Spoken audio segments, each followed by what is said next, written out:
Hello everybody and welcome back to Talking to the Void. As of right now, I have no idea if I'm going to actually keep this as a podcast episode because it is completely unscripted and probably just going to read like a rant, more so than my typical podcast content. So we'll see how it goes. But anyway, the idea for this very spontaneous podcast is I am going to be doing a PowerPoint night with some friends on Thursday of this week.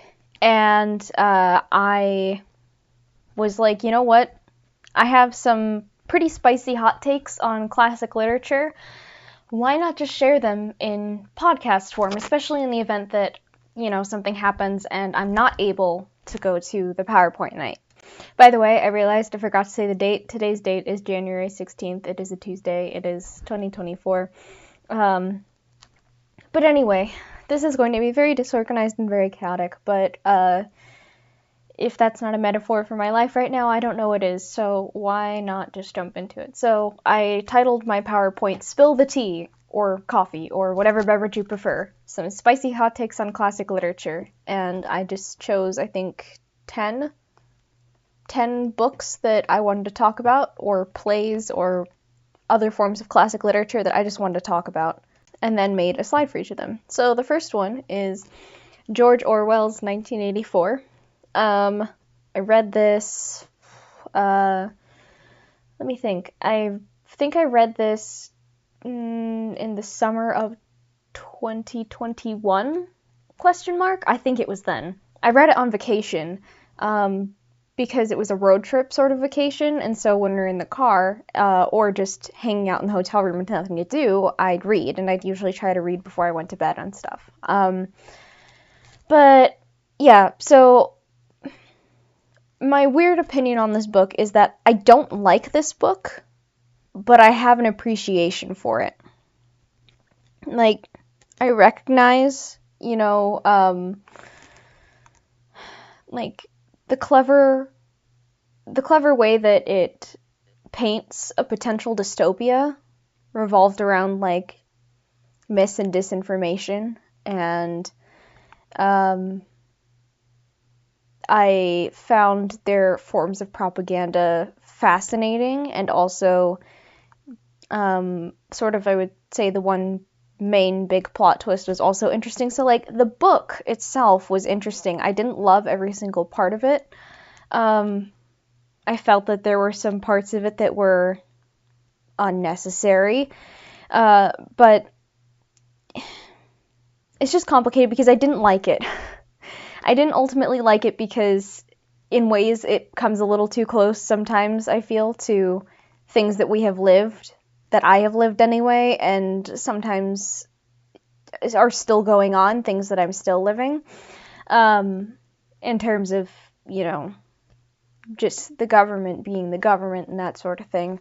And yeah, just issues with the world. And so that's why I also have an appreciation for it. It's like the same reason that I hate it is the reason that I appreciate it. That's why this is my extremely weird hot take on this book.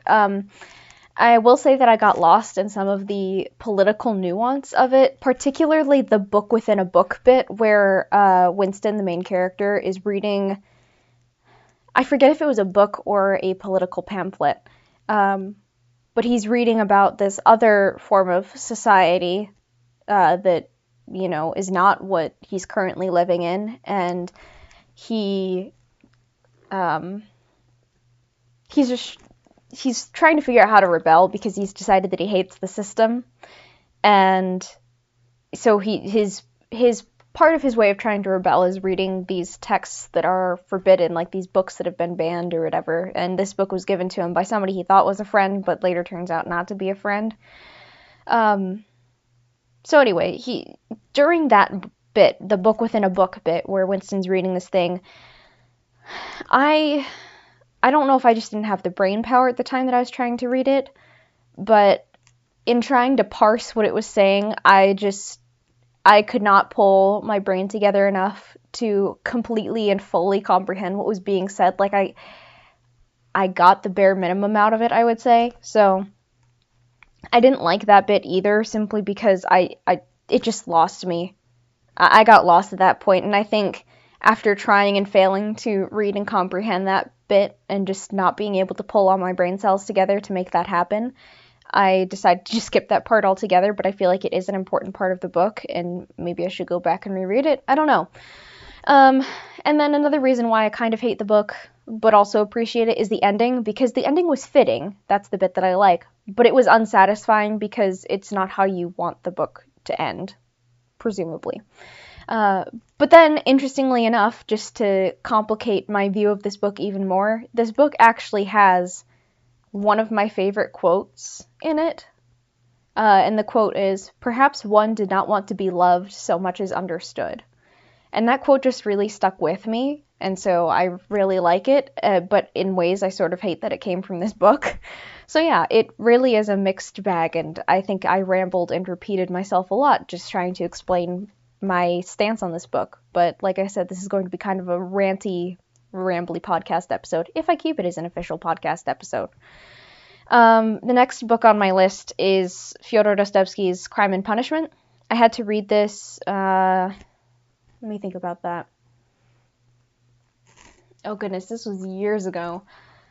It was back in 2018? Question mark? My point is, it's been a while. My hot take is Raskolnikov is an idiot. The book should not be 576 pages. The book shouldn't be as popular as it is, and this thing is literally a soap opera. I know that this is going to be one of my spiciest hot takes because I know that there are a lot of people who really like this book, but I do not. And I'm not saying it's wrong to like the book. I'm just saying it's not a book for me personally. I don't understand the appeal really unless you're somebody who likes soap operas, because basically the main character, Raskolnikov, spoilers incoming, but I figure that's obvious enough. Spoilers incoming. Raskolnikov, the main character, is a college student who's kind of broke and really needs money. So he murders a lady and her sister and steals their money. Might I add, he axe murders them. But when he kills them, he hits them with the handle of the axe. He just kind of bonks them on the head with the handle of the axe. He doesn't use the blade part of the axe that I think would have made more sense to hit somebody with to try to kill them. But no, he hits them upside the head with the handle of the axe for some reason. And then spends the rest of the book with the money he stole from them after he killed them, worrying about whether or not he should turn himself in. And then there's a detective who kind of enters a cat and mouse game with him, but in my opinion it was a very boring cat and mouse game. I don't know. I'm not certain if I just hated the translation or if it really is the storyline itself, but I kind of hated reading the whole thing. I had to read it for school, which is why I read it. I wouldn't have read it otherwise. I would have stopped reading it at some point.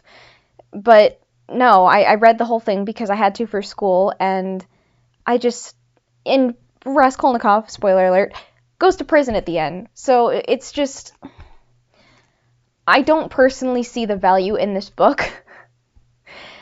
I can appreciate some of the story, I guess, but I didn't like the way that it was told. Maybe part of the issue is I don't like the writing style. I mean, part of me wonders if I would like this book better if A, it wasn't 576 pages and I didn't have to read it for school, and B, if it was written by Agatha Christie. Take the same plot, but with a different writer who maybe puts a slightly different take on it. So, the plot itself is not necessarily the problem. I think it's perhaps just the way it played out, how it was told, that was the issue for me. But the whole back and forth and psychological drama was just kind of boring to me. And I don't know. I didn't find it all that fascinating, really. And I know that there are going to be people who are probably going to be coming for me for that opinion, but I mean, you are welcome to your opinion of loving it. Like I said, I'm not here to say that anybody's opinion on a book is wrong. I'm just sharing my opinion and what I think and feel about these books that I read. And it just so happens that I don't like Crime and Punishment. And if you like it, that's totally fine, but it's just not for me. The next book on my list is also is also Fyodor Dostoevsky, and this is why I'm starting to wonder if, like, the same plot had been written by somebody different, if I would have liked it better. Like, is it just the writing style? I'm not sure. Again, I know that my take on the Brothers Karamazov is going to be contentious. I don't think that's the word I was originally looking for, but it does fit, I guess. But I think it's going to be contentious. I think controversial. Was that the other word I was thinking of? I don't know. Contentious, controversial. Basically, people are probably not going to like my opinion on the Brothers Karamazov, but here we are. I thought this book was boring as frick. I had to read this during the spring of 2020 while finishing up high school, and holy guacamole, I hated it so much. Genuinely. I did not like it. I thought it was really incredibly boring. The whole book, in my opinion, is just literally every single character going through a 24/7 existential crisis. Existential/moral crisis, I should say. The book overall felt pointless to me. I don't think it should be 1,056 pages long. And I think people praise this book and consider it part of the, whatever, Western canon or whatever you want to call it. I think people like this book because they think that it holds some deep truths about, you know, life and death and philosophy and ethics, and I didn't really get anything out of it. Like, the conclusions that they came to did not strike me particularly. Like, nothing really stuck with me from it. And so I think for that reason I didn't like it, because I like when books contribute something that sticks out to me. Like, for example, even though I have a love-hate relationship with 1984, it had that one quote that just kind of lives as part of me now in, like, a kind of bizarre way. Like, it's something that I took with me from the book. All I took with me from this book is that I don't like it. I just took that opinion with me. I don't think I gained anything out of it. Some people might gain something out of it, and I can appreciate that. Like, I can understand that. It just, again, this book was not for me. And I'm actually looking at the slideshow that I created. I wrote on there that I would rather reread the Communist Manifesto 22 times rather than reread this book, because that would equate to the same number of pages. And trust me, I don't like reading political treatises either. So that's saying something, that I would rather reread the Communist Manifesto 22 times than reread this book. Because I feel like I'd actually get something out of the Communist Manifesto, like a better understanding of world history and governments and things like that, and political philosophy. Something that's actually practical and I can apply to the real world, whereas the Brothers Karamazov, none of it resonated with me, although it might have resonated with other people. So anyway, that's my spiel on that book. Again, no hate to you if you like the book. It's just not for me. And that's basically all of these. Okay. The Oresteia is a group of plays by, I think I'm going to butcher this guy's name, playwright Aeschylus. That's probably not how you say it, but I'm going to say it is. And I'm going to look particularly at the play Agamemnon. And I had to read this for school as well. I had to read the play Agamemnon for school. And the translation was by Robert Fagles. I just want to call him Robert Bagels, but his last name starts with an F, not a B, so he's Robert Fagles. But in my head, he's Robert Bagels. Anyway, so I think that the story itself that the Oresteia tells, well, particularly Agamemnon, because the Oresteia is a group of plays, but I think that the story, Agamemnon, is compelling. Because, spoiler alert, because I'm going to just explain what the play is. Before Agamemnon went off to go fight in the Trojan War to try to help his brother Menelaus get his wife Helen back, Agamemnon sacrificed his and Clytemnestra's daughter to Zeus to try to get Zeus's favor so that they'd win the war. Understandably, Clytemnestra was not too thrilled with the fact that her husband basically killed their daughter. So Agamemnon goes off to war, and Clytemnestra is plotting to kill him when he gets back as revenge for having killed their daughter. And I don't know, I think that's a compelling story. I would, like, if it, I would be invested in that. I would be interested in that. But the way this was written, or perhaps the way it was translated, because I know that translation can make a world of difference, but the way this was written, I couldn't get behind it. Like, even though the story is compelling, the execution just was not there. In all fairness, this is in, if you will, the quote-unquote early days of theater, so characters told more than they did or showed. So it kind of, these plays, like these older plays, sort of flip the show don't tell rules on their head, and Shakespeare does the same thing. But I don't know exactly what it is that makes this, I don't know what redeeming quality this lacks. I think perhaps because it doesn't have anything deep or striking to it the way Shakespeare does, at least for me personally. I like Shakespeare's work, even if it is kind of a little on the nose. Like, you know, with characters saying, "Mother, I am slain. Run away, I pray you." Like, people don't talk like that. Maybe they did at one point, but I don't see somebody getting stabbed and immediately going, "Oh no, I'm dead." Like, that to me just reads as comical. And so for that reason, Agamemnon's death scene, which, by the way, probably for reasons, took place off stage, probably because of, like, you know, maybe they didn't know how to show that on stage, or there was a reason they couldn't because it would be considered violent, but Agamemnon's death takes place off stage. Clytemnestra is basically like, "Oh, you're home from war, let me prepare this nice hot bath for you." And she stabs him to death while he's in the bathtub. But because this happens off stage, I don't remember the exact quote, but it's pretty dang close to this. Agamemnon goes, "Ah, the death blow!"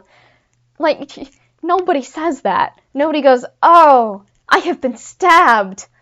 Like, that's not how people react to being stabbed. They probably grunt in pain or something, or, you know, they don't announce that they've been stabbed. And so for that reason, I mock this translation at least regularly, because the dialogue is so stupid sometimes. And I rather saltily, on the slide that I dedicated to Agamemnon, says the only tragic part of this so-called tragedy is the writing. And in all fairness, it might not really be Aeschylus's fault. It might have just been that this translator did him dirty. I don't know. But reading it was just an experience that I did not particularly enjoy. And then, now we get into books that I like more. So, The Great Gatsby by F. Scott Fitzgerald, one of my favorite books of all time. Also the reason why I have fallen in love with the 1920s is just, like, an era of history. Is it normal to have a favorite era of history? I don't know. But I like the 1920s. My hot take on this book is that literally every single character, narrator included, is a terrible person. Every character in the book is terrible. And yet I love the book to pieces, and I think it's because all the characters are, compelling and well written, even if they are absolute horrible people. And it's almost like, I feel like in ways it's almost like watching reality TV. It's sort of like a guilty pleasure book in that way, because it's a bunch of rich people being horrible to each other. And just having drama and problems and things like that. And for that reason, I feel like it's sort of a guilty pleasure book, like watching reality TV. But it's not reality TV. I don't have to deal with the fact that there are people who are just actually terrible and problematic in real life, because these guys are fictional, so I can laugh at them all that I want.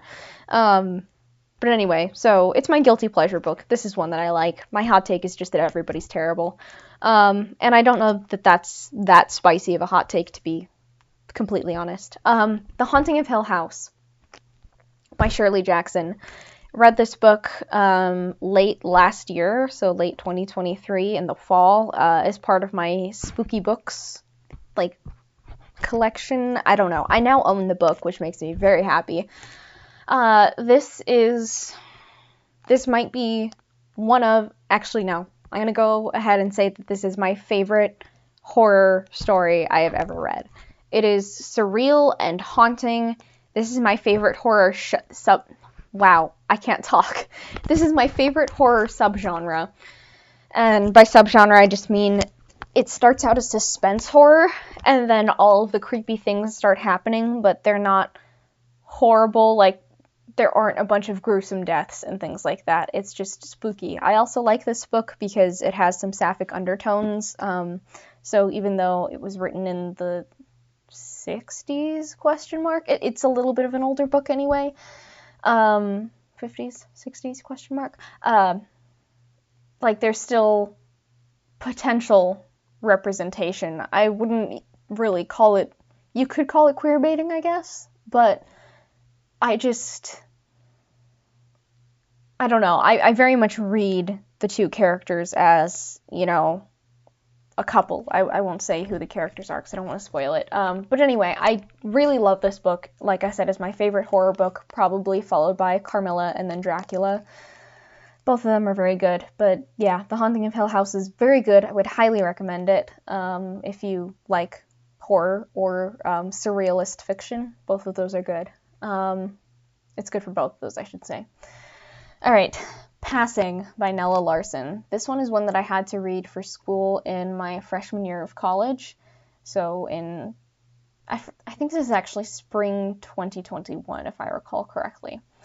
So Nella Larsen was a female POC writer in the early to mid 1900s, and Passing, the book, is all about the societal perception of race and the moral/ethical dilemma of passing or pretending to be white when you're not actually white. And in this case, the people passing for white are African American people. I would say there's some subtle women loving women undertones if you want to read into that. And I don't want to spoil the ending because I really liked the ending of this book for different reasons, but the ending left me staring at a wall in the best way possible, just wondering what did I just read, because the ending is a very quick ending. It's sort of abrupt almost, but also incredibly beautifully written, and I actually had to go back after I finished staring at a wall and trying to process what I just read. I reread the ending just to make sure I read it correctly. But yeah, it's a very well-written book, and I really enjoyed reading it, and I'm actually currently debating rereading it right after I finish this podcast episode. But yeah, would highly recommend this book. The Epic of Gilgamesh, translated by Stephen Mitchell. So, for context, I read at least parts of the Epic of Gilgamesh when I was in 7th grade, and that was for school. I had to read it again my freshman year, fall of 2020, and was worried that I was going to absolutely hate it, but I don't know if it was this translation or what exactly it was, because I feel like the one that I read in 7th grade was wordy and pretentious and, you know, just not fun to read. But the Epic of Gilgamesh, translated by Stephen Mitchell, the one that I read in fall 2020, I thought that was actually really well done. My notes that I have on my slide are straight up iconic, story of a man redeemed by gay romance, and perfectly balances wholesome gay barbarians going on adventures and killing monsters with moments of pure existential crisis, because it really does balance both. There's a wholesome bromance between Gilgamesh and Enkidu, two of the main characters, Gilgamesh obviously being the main one. And then, yeah, Gilgamesh kind of has an existential crisis towards the end of the book. And yeah, there's a quote that comes from towards the end of the book that I really like, because Gilgamesh is facing the reality of his own mortality and coming to grips with the fact that we all die one day. And so there's just, I think this is actually a really solid way to describe how to live life. But the quote is, "But until the end comes, enjoy your life. Spend it in happiness, not despair. Savor your food. Make each of your days a delight. Bathe and anoint yourself. Wear bright clothes that are sparkling clean. Let music and dancing fill your house. Love the child who holds you by the hand, and give your wife pleasure in your embrace. That is the best way for a man to live." And so I really like that quote. I think that's solid life advice right there. Just, do your best to enjoy life, because we're all going to die one day. But yeah, I did actually really like when I read the Epic of Gilgamesh this time around. Then I have, to end my little presentation, a comparison of two versions of Antigone. So Antigone was a part of a group of 3 plays called the 3 Theban Plays by Sophocles, Greek playwright. And the first edition was translated by Robert Fagles again, Robert Bagels. And I revisited it, not entirely, I just kind of skimmed bits and pieces of it, and it's kind of similar to the Oresteia in that it's just a lot of people talking and telling the story through dialogue, which is not necessarily bad, but I thought that there should be more showing rather than just telling, but then again, this was just kind of, I think, the writing style of the time for plays. So my issue was people don't talk like this. It wasn't as bad as the Oresteia in terms of that. Like, I don't recall anybody getting stabbed and going, alas, I am slain. You know, I don't think anything like that happened, but there were just some bits of dialogue where I'm like, people don't say these things. They don't talk like that. And like, even imagining ancient Greece, I'm like, that this still doesn't make sense for them to be talking like this. But anyway, with this version of Antigone, I couldn't get invested in the story or the characters, and I was honestly just glad that the play was over when I had finished reading it. But if we compare that to the other version of Antigone, so for context, I read the Robert Bagels translation of Antigone in my junior year of high school, and I read my preferred and actually a version of Antigone that I really like, translated by Seamus Heaney, in fall of 2020 of my freshman year of college. And so my notes on this, on the slide that has the version of Antigone that I like, is I couldn't stop reading it. The characters all talked like real people. I think that Seamus Heaney modernized the language, and that helped me to connect to it better. Not that I can't connect to a Shakespeare play, but the connection is just different when characters talk more like you do. I was invested in the story, like I actually cared about the story this time. I cared about the characters, and I was actually, sad when certain characters died and things like that. And this is something that I'd actually pay money to see performed live, which is not something that I could say about the other version of Antigone that I read in high school. And so, yeah, I really like this version, and I guess the point in all this, in terms of comparing the two Antigones, is just that the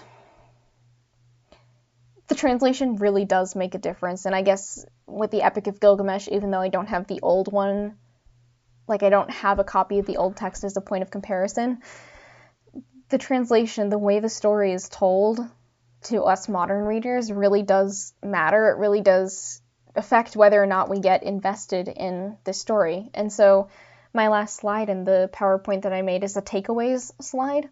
And so these are my takeaways.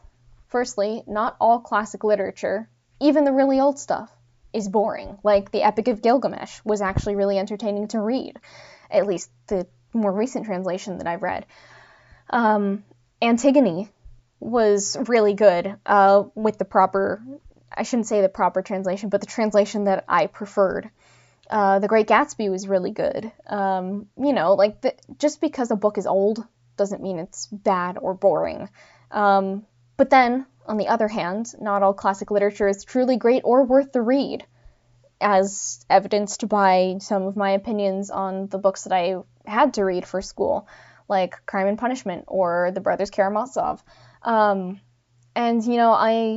picked up those books again recently and tried to reread them and just went, life is too short for this. I didn't like these books, and when I think about it more, I don't see myself ever liking these books, simply because of how they're written. And that's okay. We shouldn't feel the need to read something just because somebody else says it's great or worth the read. We have to determine that for ourselves. I mean, admittedly, I didn't have a choice with those books because I had to read them for school, but I have the choice of whether I reread them or not, and I'm choosing not to reread them because I don't see a point in it. I didn't enjoy the stories before, and when I think about them, I have no desire truly to reread them. If I were to reread them, it would be to see if my opinions have changed, but they really haven't. Like, I picked up and read barely even the first page of Crime and Punishment and just went, nope, this isn't happening. I'm not going to read this. And so I didn't reread it. So basically, just because somebody says a book is great doesn't mean you have to or should read it. I mean, if you have similar taste in books, then consider it. But if it's just, somebody somewhere that you don't know is like, ah, yes, I've decided this book is great and worth reading, that doesn't mean you have to find it great and worth reading. You need to find what is valuable and meaningful to you, and that's different for everybody. Some people do end up liking the same things that other people say are great, but you don't have to go with the crowd, is my point. My next point is don't waste time reading something you hate, because life is too short to be miserable, and reading something you hate, read something you'll enjoy. Another takeaway that I've already stated is sometimes the translation really is everything, as evidenced by how my opinions have shifted on Antigone and the Epic of Gilgamesh due to the different translations I've read. I guess also a takeaway from this podcast is don't be afraid to have unpopular opinions. I'm sure that some of my opinions, particularly on the earlier books that I talked about, are wildly unpopular. I know that there are people who will defend Crime and Punishment and the Brothers Karamazov because they adore those books, and that's fine. I just really didn't like them, and that's also fine. Like, just because somebody likes something doesn't mean you have to like it too. Even if it's your best friend, you and your best friend don't have to agree on everything.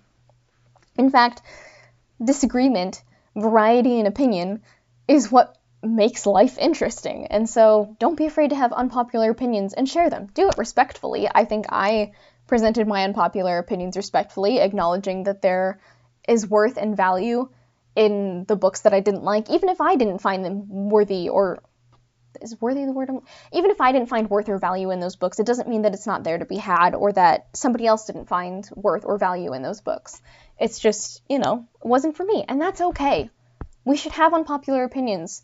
We should share them as long as we do it respectfully, and your opinion is not, like X group of people are horrible people, and that's just a generalization. You don't know everybody in that group of people, so don't be xenophobic, don't be racist, don't, be homophobic, transphobic. Just be a good, kind, caring person, and feel free to share your opinions, but do it nicely.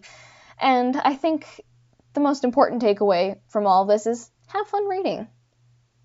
Don't read because you feel like you should.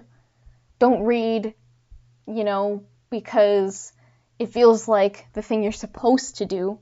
Read because you enjoy it. Don't read a book that, you think is good because somebody else said it's good. Don't force yourself to finish reading it if you start reading and go, no thank you. Just enjoy your time. Enjoy what you read. And I think that just about concludes this podcast episode. I know this was very chaotic. I just kind of needed to spew some thoughts on books. I hope you enjoyed it, and I will talk to you in the next one. Sending you all the love.